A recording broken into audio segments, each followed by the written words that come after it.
আবারও চলে আসলাম আপনাদের মাঝে একটি নাস্তার ভিডিও নিয়ে। তো আজকের নাস্তাটা মূলত সবজি দিয়ে পরোটার সাথে। তো সবাই শুরু থেকে দেখতে থাকেন।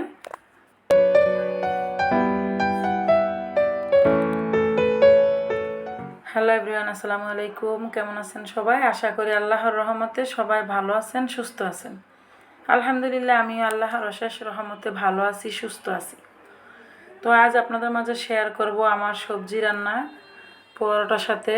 তো সবজিটা আমি এখানে বুটের ডাল দিয়ে দিলাম, প্রেশার কুকারে দিয়ে দিলাম কাঁচামরিচ, পেঁয়াজ কুচি, রসুন কুচি দিয়ে এখন এখানে আমি পরিমাণ মতো লবণ দিয়ে দিলাম। তো এখানে দিয়ে দিব আমি পরিমাণ মতো পানি। এই পানিতে আর চলবে, আর পানি দেওয়া লাগবে না। তো দেখতেই পারছেন আমি কতটুকু পরিমাণে পানি দিয়েছি এখানে। তো আমি দিয়ে দিব এখানে, আজকে সবজিটা রান্না হবে বুটের ডাল সাথে জালি দিয়েছি, কয়েকটা আলু। তো দেখতেই পারছেন আজকে সবজিটা কিভাবে রান্না করব, শুরু থেকে সবাই দেখতে থাকেন। তো এখন আমি এখানে দিয়ে দিলাম পরিমাণ মতো হলুদ। তো দিয়ে দিব এখানে অল্প পরিমাণ একটু সয়াবিন তেল দিয়ে এটাকে আমি ভালো করে নেড়ে চেড়ে তারপরে ঢাকনাটা দিয়ে বসিয়ে দিব। এটা সিটি দিব 4টা, যেহেতু বুটের ডাল দিয়ে জালি সহজে সিদ্ধ হবে না, যার জন্য আমি 4টা সিটি দিয়ে দিব। তো সবাই দেখতেই পারছেন। তো শুরু থেকে বলি, কারা আমার ভিডিওটি কোথা থেকে দেখছেন, কাছে এবং দূরে, দেশে এবং দেশের বাহিরে যে যেখান থেকে দেখছেন, অবশ্যই ভিডিওটি ভালো লাগলে একটি কমেন্ট করবেন, শেয়ার করে দিবেন এবং লাইক দিয়ে দিবেন। তো কারা কোথা থেকে দেখছেন অবশ্যই জানাতে ভুলবেন না। তো দেখতেই পারছেন আমার রান্নাটা হয়ে গেছে।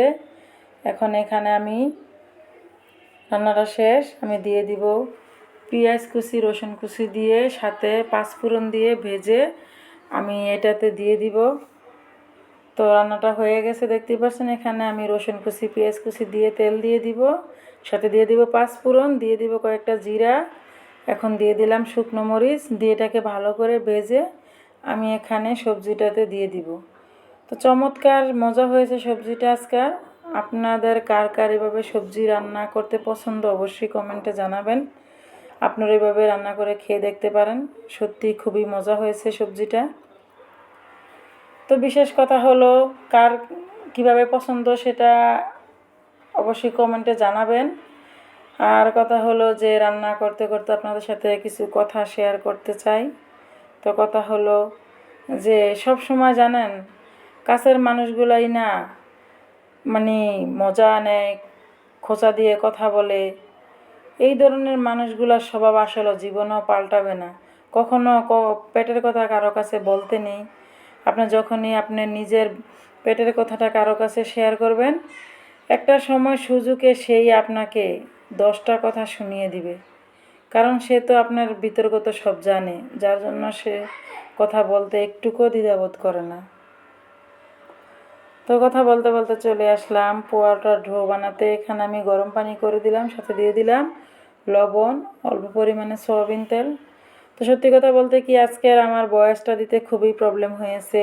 বারবার গেটে নক করতেছে, সে আসতেছে, বারবারই আমার খুবই বিরক্ত লাগতেছে আজকের বয়সটা দিতে। এদিক দিয়ে ওই রুমে বাচ্চারা চিল্লাচিল্লি করতেছে, মনে কেউ কিচ্ছু নেবেন না, দুঃখিত আমি।